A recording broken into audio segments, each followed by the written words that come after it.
Ya beginilah kalau hujan deras sekali, kandang umbaran dari Labetu.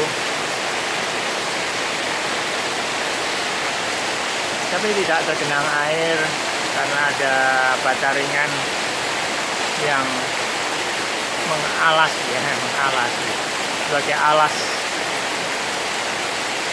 Ya lumayan tinggi, airnya mengalir ke saluran got. Lihat situ, melihat hujannya sangat deras sekali. Lihat sebelah sana.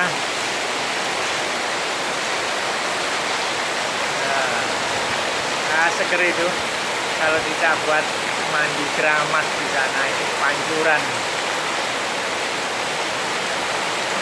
Habis lari-lari hujan-hujan, mandi keramas di pancuran itu, wah sangat segar sekali guys. Pasti nyaman karena